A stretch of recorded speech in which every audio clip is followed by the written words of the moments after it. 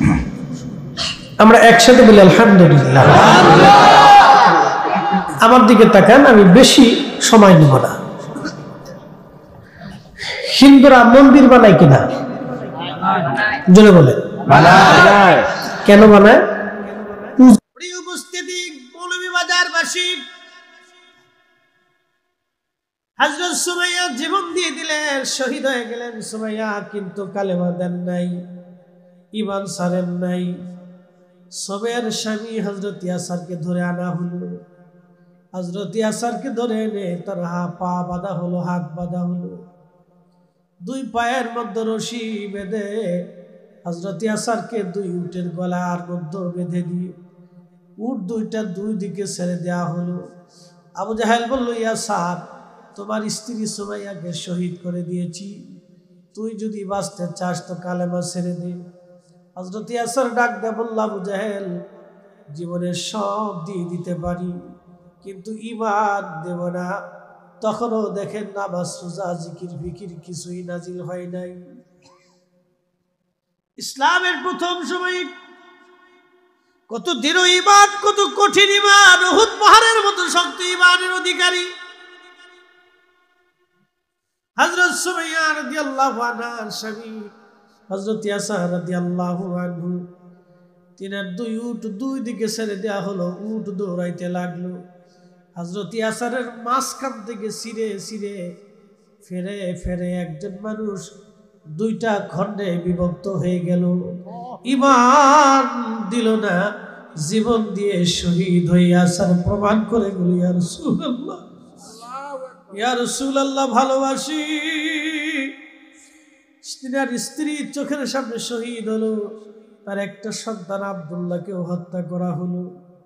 পরিবারে শুধু হযরত আম্মার রাদিয়াল্লাহু আনহু ব্যতীত সবাইকে তারা সেদিন হত্যা করে ফেলল।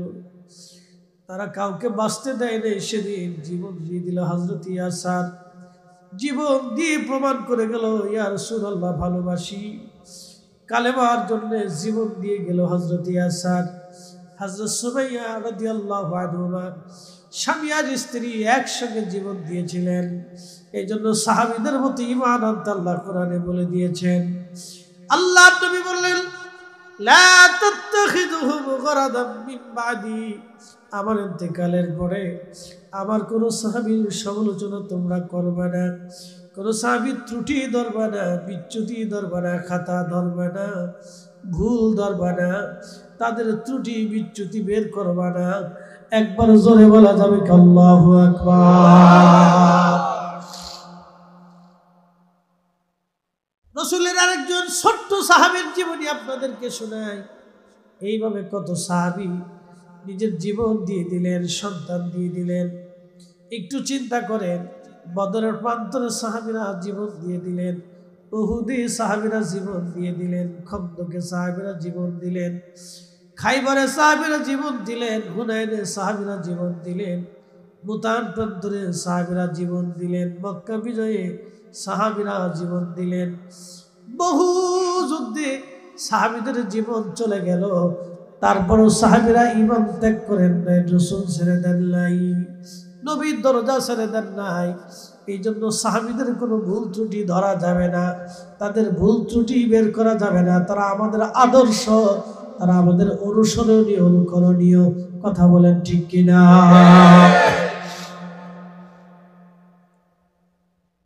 আল্লাহ নবীর একজন সাহাবী ছিলেন, তার নাম হযরত জুলাইবি। আমাদের দেশে দেখবেন কিছু মানুষ আছে বেঠে, ছোট ছোট মানুষ বেঠে, যারা আমাদের আঞ্চলিক ভাষায় বলে আমরা বামন। তো জুলাইবি বেঠে ছিলেন, ছোট্টকালে তিনি হারিয়ে গেলেন, খুঁজে পাওয়া যায় না জুলাইবিবকে। বাবা মা থেকে হারিয়ে গেলেন তিনি। ঘুরতে ঘুরতে ছোট্ট জুলাইবিব আমার রসুলের দরবারে এসে পড়ে গেলেন। আল্লাহর নবীর বাড়ি বর্তমান যদি আপনি মসজিদে নববীতে যান, দুইটা দরজা আছে। একটা দরজার নাম হলো বাবে জিব্রাইল, জিব্রাইল ওই দরজা দিয়ে আসতেন। আর একটা দরজার একটু বাবে জিব্রাইলের পাশে বাবুন নেসা, মহিলারা ওই দরজা দিয়ে ঢুকে আল্লাহর নবীর কাছ থেকে মাসলা মাসাইল কোরআন হাদিস জানতেন। ওই বাবুন নেসা দিয়ে বর্তমানে আপনাকে ঢুকানো হবে রিয়াজুল জান্নাতে। ওই বাবুন নিসা দিয়ে যাওয়ার সময় আপনি একটা টিলা পাবেন, ছোট্ট এই স্টেজের মতো একটা টিলা আপনি পাবেন। এইখানে আল্লাহ রসুলের, আল্লাহর হাবিবের, আল্লাহর নবীর সাহাবীরা এখানে থাকতেন, ঘুমাইতেন, খাইতেন। এখানে তৎকালীন সময় একটা গাছ ছিল, এই গাছের নিচে তারা বিশ্রাম করতেন, এই গাছের নিচে তারা ঘুমাইতেন, এই গাছের নিচেই তারা থাকতেন। এই জায়গাটাকে বলা হতো আহলে সুফফাদের জায়গা। যাদের বাড়ি ছিল না, ঘর ছিল না, স্ত্রী ছিল না, সন্তান ছিল না, বাবা মা ছিল না, জমি জমা ছিল না, দেশ ছিল না, তারা একবারে নিঃসম্বল হয়ে, দুনিয়া বিরাগী হয়ে আল্লাহ নবীর বাড়িতেই তারা থাকতেন। পাইলে খাইতেন, না পাইলে না খেয়ে থাকতেন। একসাথে বলবেন আল্লাহু আকবার। এই জন্য আল্লাহ রাসূল বলেছেন, ফামান হাব্বাহুম ফাবি হুব্বি হাব্বাহুম, তাদেরকে ভালোবাসা মানে আমাকে ভালোবাসা। বুঝতে পারছেন? এমনিতে বলেন না, আপনাকে বুঝতে হবে তাদেরকে ভালোবাসা, রাসূলকে ভালোবাসা। আসলে খাইতো, না আসলে না খাইতো। তার ভিতরে একজন সাহাবী ছিলেন হযরতে আবু হুরায়রা। তিনি বলতেন, ক্ষুধার যন্ত্রণায় কাতর হয়ে পেটের মধ্যে পাথর চেপে আমি কাপড় দিয়ে পেঁচিয়ে বেঁধে মসজিদে নববীতে উপর হয়ে চাপ দিয়ে পড়ে বসে থাকতাম, যাতে ক্ষুধার যন্ত্রণা নিবারণ হয়। আপনি বুঝেন তো? এই জন্য আল্লাহ কোরআনে বলছেন, তাদের মতো ঈমান আপনি সমালোচনা করতে পারেন না, ত্রুটি না, বিন্দু মাত্র না, অসম্ভব, কোনো মতেই না। আল্লাহ তার রাসূল এই অধিকার আমাদেরকে দেয় না। এই উম্মতের কোন আলেম এটা সাহসী করে নাই, কোন আলেম এটা সাহস করে নাই, কোন ওলিও সাহস করে নাই। না খাজা বাবা আজমিরি, না মুজাদ্দিদ আল ফিসানি সিলহিন্দি, না বাহাউদ্দিন নকশবন্দ বুখারী, না হযরতে হুজুর গাউসে পাক মুহিউদ্দিন আব্দুল কাদের জিলানী, না ইমামুল আজম, না ইমাম শাফিঈ, না হানবলি, না মালিকি।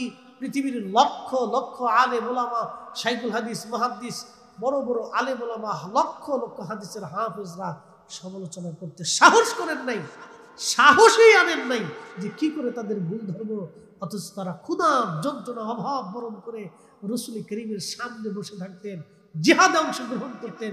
কি খাবে না খাবে সেই চিন্তা না, যুদ্ধের ময়দানে দীর্ঘদিন খেয়ে না খেয়ে আর আল্লাহ রাসূলের ডানে বামে থেকে জিহাদের ময়দানে যুদ্ধ করে শহীদ হয়েছে। এই সমস্ত সাহাবা কেরামের সমালোচনা করা মানে আল্লাহর জাহান্নামকে কিনে নেওয়া। কথা বলুন ঠিক না বেটি? সাহস কি করে?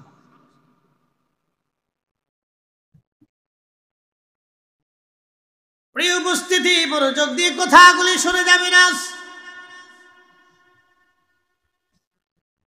আল্লাহ তাদের ব্যাপারে বলে দিলেন, আমি আল্লাহ তাদের উপরে খুশি, তারা আমি আল্লাহর উপরে খুশি। ছোট্ট সাহাবী জুলাইবিবের ছোট্ট জীবনী আপনাদেরকে শোনাই দিয়ে যায় রাসূল প্রেম কাকে বলে। দেখেন, হযরত জুলাইবিব ঘুরে ঘুরে নবীর দরবারে পড়ে গেলেন, ওই আহলে সুফফার সাহাবী হয়ে গেলেন। এতটাই দরিদ্র, 1 নম্বর সে ছিল নিগ্রো, কালো। 2 নম্বর বংশের কোনো পরিচয় ছিল না। 3 নম্বর সে ছিল একেবারে বেঠে বামন, তার কোনো বংশের পরিচয় ছিল না। বাবা মা কোথায় কোথায় দেশ সে নিজেও জানত না। রাসূলের সাহাবী জুলাইবিব রাদিয়াল্লাহু আনহু আহলে সুফফার সাহাবী হয়ে খেয়ে না খেয়ে আবার রাসূলের দরবারে ধীরে ধীরে ধীরে ধীরে বড় হতে লাগলেন। ধীরে ধীরে বড় হচ্ছে। প্রিয় নবীজি যৌবনে পদার্পণ করার পরে নবী বলেন, জুলাইবিব তোমাকে তো বিয়ে দিতে চাই। জুলাইবিব ডাক দিয়ে বলেন, ইয়া রাসূলুল্লাহি আমার তো বিয়ে দিবেন হুজুর, আমি 1 নম্বরে বামন বেঠে, 2 নম্বরে বড় গরিব অভাবী, 3 নম্বরে বংশের কোনো পরিচয় নাই, ইয়া রাসূলুল্লাহ 4র্থ নম্বরে আমি নিগ্র কালো, মদিনার কোনো মেয়ে আমাকে পছন্দ তো করবেই না, বিয়ে করা তো দূরের কথা। হুজুর আমি বামন বেঠে দেখে মদিনার মানুষ আমাকে নিয়ে আনন্দ করে, ইয়া রাসূলুল্লাহ মদিনার কোনো ফ্যামিলি আমার সাথে আত্মীয়তা করবে না। আল্লাহর নবী ডাক দিয়ে বলেন, জুলাইবি তোমার বিবাহের দেওয়ার দায়িত্ব আমার, তোমার ছোট্ট একটা সংসারের প্রয়োজন।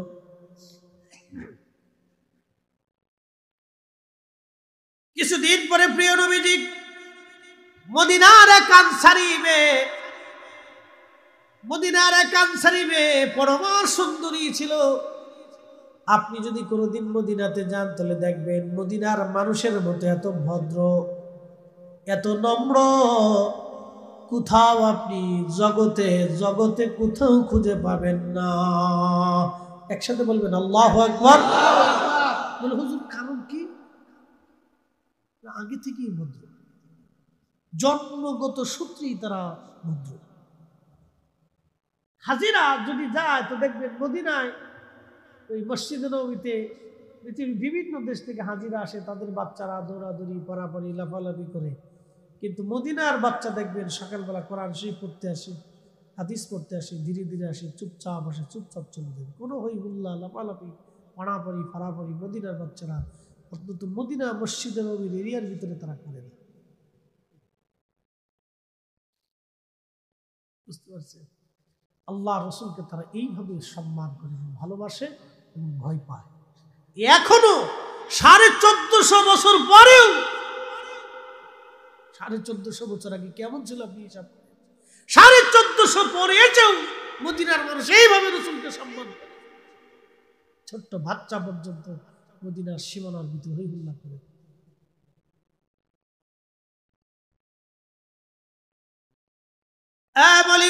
মুসলমান জুলাইবি বিয়ে করবে, নবীজি পাত্রী পছন্দ করেছে এক আনসারী সাহাবীর পরমা সুন্দরী মেয়ে। আনসারী সাহাবীকে নবী ডাক দিয়ে বললেন, সাহাবী তুমি কি তোমার মেয়েটাকে বিবাহ দেবা? সাহাবী ভাবছে হুজুর রসুল বুঝি বিয়ে করবে। সাহাবী ডাক দিয়ে বলেন, ইয়া রাসূলুল্লাহ আপনি আমার সাথে আত্মীয়তা করবেন, আমার জীবনের পরম সৌভাগ্য, রসুল আমার কন্যাকে বিয়ে করবে, আমার সাথে আমার রসুলের রক্তের সম্পর্ক হবে, এর চাইতে বড় পাওয়া আমার জীবনে আর কি হতে পারে ইয়া রাসূলুল্লাহ। নবীজি ডাক দেয় বলেন, সাহাবী আমি বিয়ে করতে চাই না রে সাহাবী, আমার সাহাবী জুলাইবিবের জন্য তোমার মেয়েকে পছন্দ করেছি।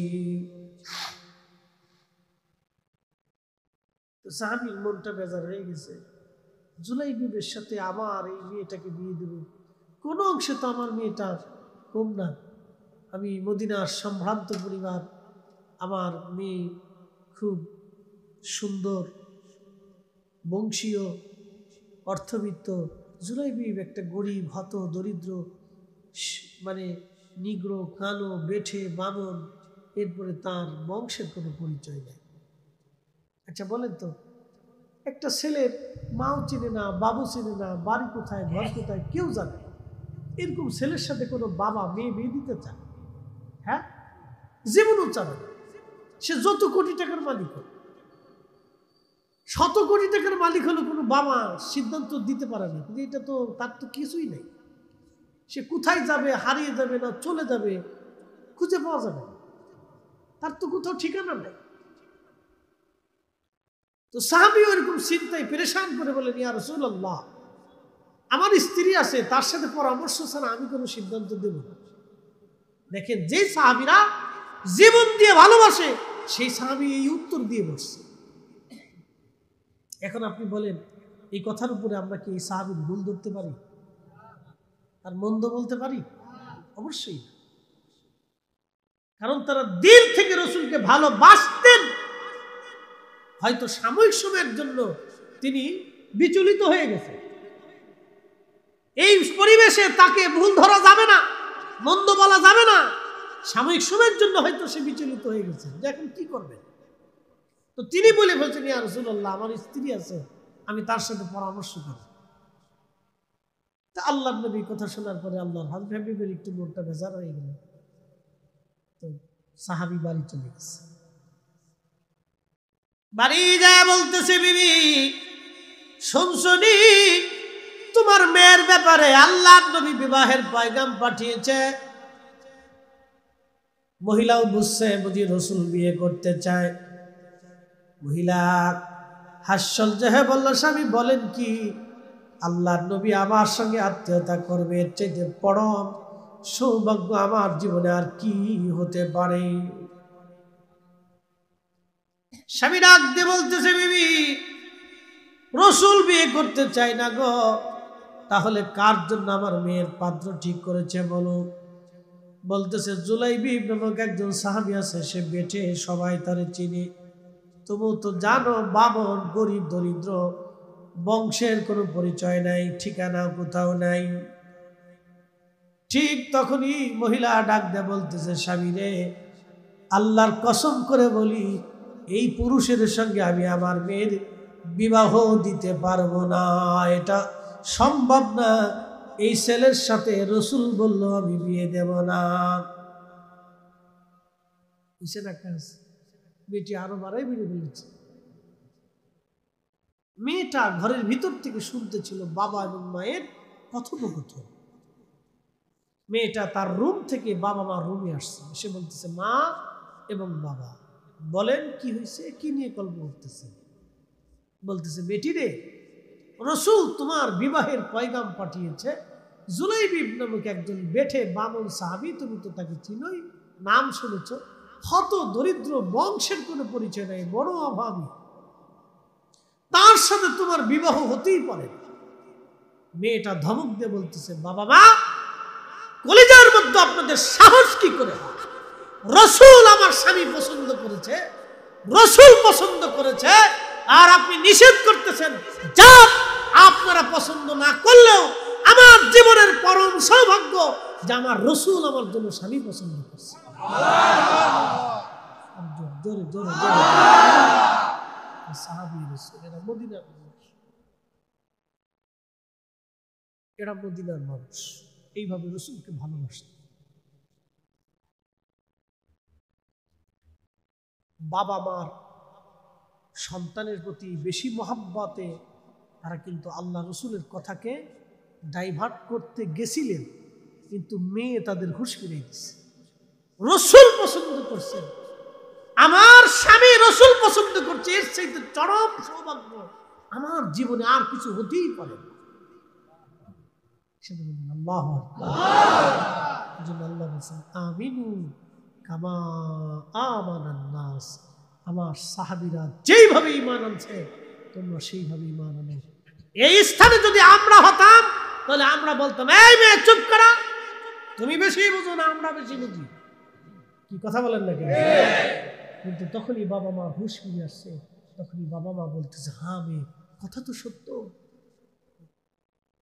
তখনই বাবা দৌড় দিচ্ছে, সাহাবী দৌড়ে আল্লাহ রাসূলের সামনে যে বলতেছে, ইয়া রাসূলুল্লাহ, ভুল হয়ে গেছে, আমার মেয়েটা আপনার প্রস্তাবে রাজি, হুজুর আপনি বিবাহের ব্যবস্থা করেন, আমিও রাজি।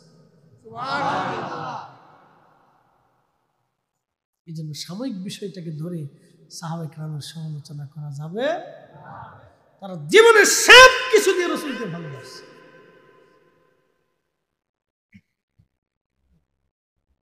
ঠিক তখনই আল্লাহর নবী ডাক দিয়েছে, জুলাইবি তোমার বিবাহের সামানা জোগাড় করো।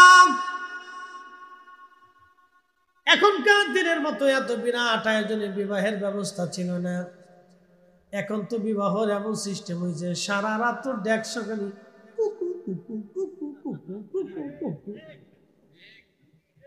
সারা রাত্র ডেক্সের দুটো বাজায় দেখলে কুকু কুকু কুকু কুকু কুকু কুকু, এর কুকু কুকু আওয়াজে সারা গ্রামের মানুষ ঘুমাইতে হবে না। কি কথা কন না? শয়তানের লারে, শয়তানের লারে, কুকু কুকু কুকু কুকু কুকু কুকু কুকু কুকু, এই তো চলতেছে সারা শয়তানের লারে। আচ্ছা আপনাদেরকে একটা কথা বলি, জবাব দিবেন তো? বিবাহ তো একটা পবিত্র বন্ধন, আমার মা বাবার বিবাহের মাধ্যমে কিন্তু আমার পরিচয় হয়েছে। আমি হালাল জাদা না হারাম জাদা, এটি কিন্তু আমার বাবা মার বিবাহের মাধ্যমে আমার পরিচয় হয়েছে। কথা ঠিক কিনা? আমি মা পাইছি, বাবা পাইছি, ভাই পাইছি, বোন পাইছি, আমি ভাতিজা পাইছি, ভাগ্নে পাইছি, চাচা পাইছি, ফুফু পাইছি, খালা পাইছি। আমার জীবনে সব পাইছি আমার বাবা মারে দিয়ে। বিবাহটাকে আপনারা কোনো পুতুল খেলা মনে করবেন না। এটা একটা জীবনের পবিত্র বন্ধন, একজন মানুষের সারা জীবনের অনেক বড় পরিচয়। অতএব স্বামী স্ত্রীর এই বিবাহটাকে আপনারা ছোট করে দেখার কোনো সুযোগ নেই।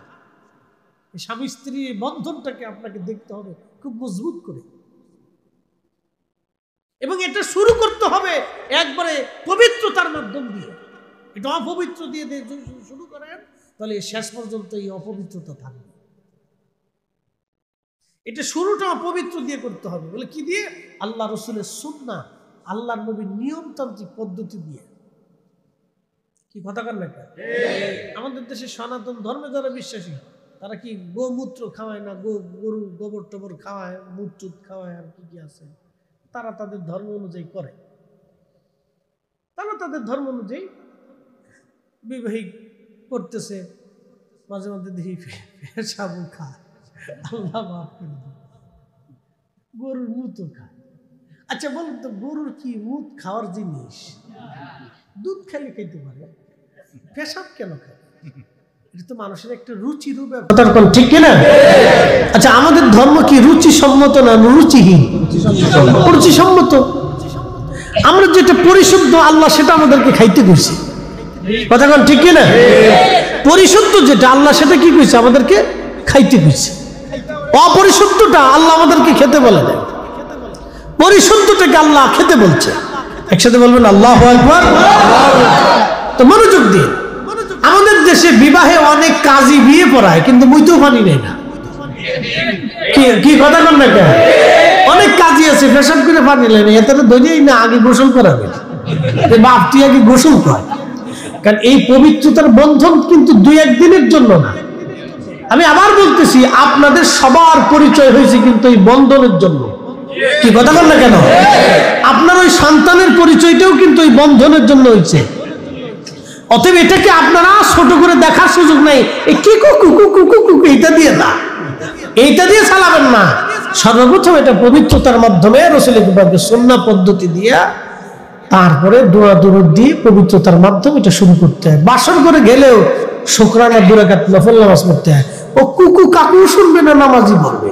হ্যাঁ, ও কুকু কাকু চলতেছে, ওর ঘরের কোনায় কুকু কাকু চলতেছে, কুকু কাকু দেখবে না নামাজ পড়বে। বাসর ঘরে যেও স্বামী স্ত্রীকে শুকরানা 2 রাকাত নামাজ পড়ে আল্লাহর কাছে দোয়া করতে হয়। ওই রাতের দোয়াটা আল্লাহ কবুল করে। শিখিয়ে দিয়ে দেয়, এই লজ্জা শরমের তো কিছু নাই। আমাদের ছেলে পেলেরা তো ওগুলো বুঝেই না, ও খালি কুকু কাকু বুঝে। আর খালি চিন্তা করে বউ নিয়ে হানিমুনে যাও, ঘুরতে যাওয়া, যাও ঘুরতে যাওয়ার অসুবিধা নেই। তুমি ঘুরতে যাও, আসমানে যাও না, পাহাড়ে যাও না, জমিনে যাও না, সাগরের নিচে যাও, যাও, সমস্যা নেই। কিন্তু বুঝতে হবে, বাসর ঘরে স্বামী স্ত্রী যখনই যাবে সর্বপ্রথম তাদেরকে ওযু করে নামাজ 2 রাকাত শুকরানা নফল আদায় করতে হয়।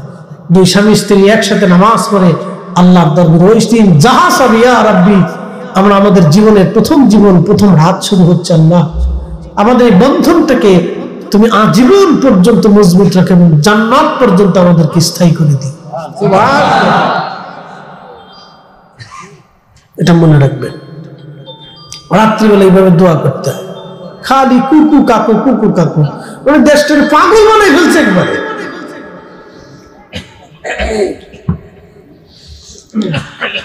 প্রিয় উপস্থিতি, মনোযোগ দিবেন। হাজিরিন, বৈবাহিক জীবনটাকে ছোট করে দেখার কোনো সুযোগ নাই।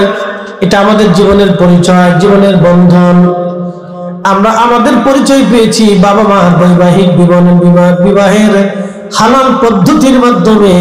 আল্লাহ আমাদের জীবনের পরিচয় দিয়েছে। অতএব ছেলে মেয়েদের বিবাহটাও আপনারা দিবেন পবিত্র বৈবাহিক বন্ধনের মাধ্যমে। আল্লাহ নবী, আল্লাহর হাবিব সাহাবীকে ডাক দেয়, বলেন জুলাইবি তুমি বিবাহের সামানা জোগাড় করো। সাহাবী গরিব মানুষ ছিলেন, হত দরিদ্র, অনেক কষ্ট করে তিনি বিবাহের সামানা জোগাড় করলেন। ধনী ধনী সাহাবীরা কিছু কিছু দিয়ে দিয়ে দিয়ে দিয়ে তার বিবাহের ব্যবস্থা হয়ে গেল। বিবাহের যখন ব্যবস্থা হলো, আল্লাহর নবী বিবাহ পড়াইলেন মসজিদের ভিতরে, ইজাব কবুল হয়ে গেল। নবীজি খেজুর ছিটে সবাইকে খাওয়াইলেন, সবাইকে খেজুর খাওয়াইলেন। অর্থাৎ আল্লাহর নবী সবাইকে খেজুর দিলেন, মিষ্টান্ন হিসেবে খেজুর আল্লাহর নবী খাওয়াইলেন।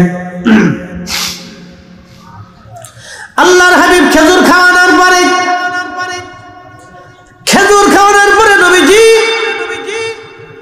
ডাক দিয়ে বলতেছে, সাহাবীরা, জিহাদের দামামা বেজে গেছে, যুদ্ধের দামামা বেজে গেছে, তোমরা আমার সাথে কারা কারা যুদ্ধে যাবা, চলে আসো। দেখেন জুলাইবিবের কেবল বিয়ে হলো। হযরত জুলাইবিব রাদিয়াল্লাহু আনহু যখনই শুনতে পারলেন আল্লাহর নবী নিজে জিহাদের ময়দানে চলে যাবে, জুলাইবিব চিন্তা করলেন না যে নবীর জন্য জীবন পাইলাম, সংসার পাইলাম, স্ত্রী পাইলাম, শ্বশুর বাড়ি পাইলাম, আত্মীয়তার বন্ধন পাইলাম, ওই নবী জিহাদের ময়দানে চলে যাবে আর আমি শ্বশুর বাড়ি ঘুরে বেড়াবো, ভালো মন্দ খেয়ে বেড়াবো, তা হবে না, তা হবে না। আমি রাসূলের সঙ্গে জিহাদের ময়দানে চলে যাব। হযরত জুলাইবিব বউ রেখে দিয়ে জিহাদের ময়দানে আমার রাসূলের সঙ্গে চলে গেল। একবার জোরে বলা যাবে আল্লাহু আকবার।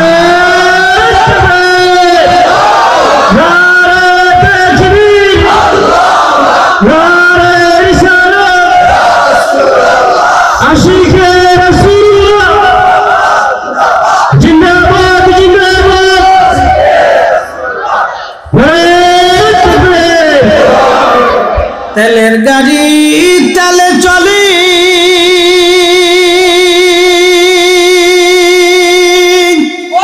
হাওয়ার গাড়ি হাওয়ায় উড়ে, বিনা তেলে চালাই গাড়ি নবী সুলাইমান। আমরা সেই মুসলমান, আমরা সেই মুসলমান। আল্লাহুম্মা সাল্লি আলা সাইয়্যিদিনা